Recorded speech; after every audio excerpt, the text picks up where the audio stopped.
Hello, my name is Benjamin Hart. I'm an American attorney and the managing director of Integrity Legal here in Bangkok, Thailand. Approximately a week ago, I did a video where I basically said, hey, we are kind of coming out of all of this lockdown stuff. Thailand's no longer shut down to foreign travel, and there's no longer quite the exigent need for really detailed, nuanced information just on a regular basis about what's going on with Thai immigration. Now, obviously, we're going to continue talking about Thai immigration policy and procedure, as well as just, where the rubber hits the road with regard to visas and things. But, there were like 2.5 years in there where what was going on with immigration, both at the airports, how they were dealing with it here in Thailand, that was almost multiple videos every day just because it was changing so quickly. We don't really need to be doing that right now. So I asked folks on this channel, what would you like me to talk about? I've gotten a fair bit of positive feedback on that, including this recent comment, which I'll quote here. Quoting, "Hi, I'm a Brit. Info about visas, work permits to start a small business, bar, coffee shop, general store. You've done so much on retirement visas. Thai law has changed more towards someone who wants a small business." Well, we do a fair amount of videos on small businesses. I would urge you to go to the search function on our channel, and what we're going back 6 years now. I think we're right at 6 years right about now. We've been making videos, and if you just punch in business in the search function, you're going to get a ton of videos come back at you.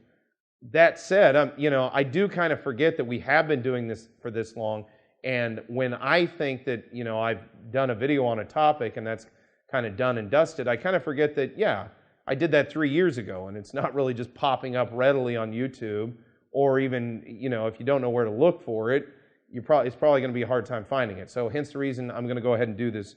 I'm doing this video, but yeah, small business startup, especially in food and beverage.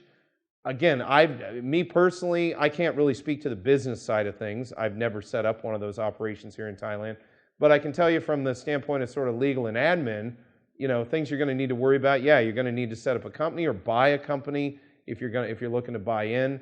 Now, if you're buying a company here in Thailand that's engaged in food and beverage, really good idea to conduct the due diligence, not only associated with corporate paperwork, but also tax compliance on an ongoing basis, and ascertain whether or not the business really is as vibrant as it seems on the outside. Now, again, that kind of due diligence, business due diligence, isn't really within our bailiwick, but for a number of clients I've seen over the years, kind of the best advice in a general sense is take it slow and really take a long, hard look if you're looking to buy into a business. Now, if you're looking to start one up, in a sense, it's kind of easier because you're not having to deal with all that analysis of a pre-existing entity.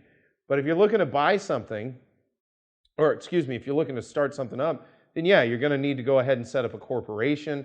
That corporation is then going to need to be tax and labor certified, so you can go ahead and then deal with business visas and work permits.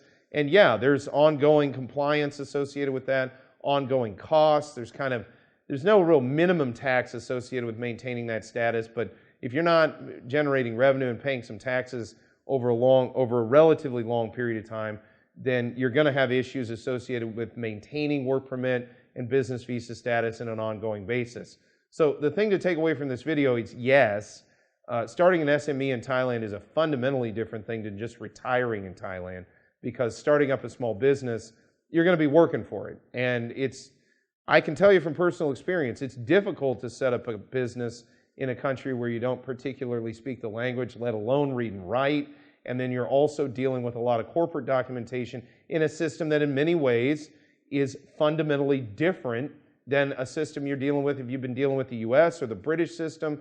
Even if you were to go from the United States to Britain, there would be little things you'd have to get used to and how to deal with certain legal aspects in doing business. But fundamentally, it would be very similar.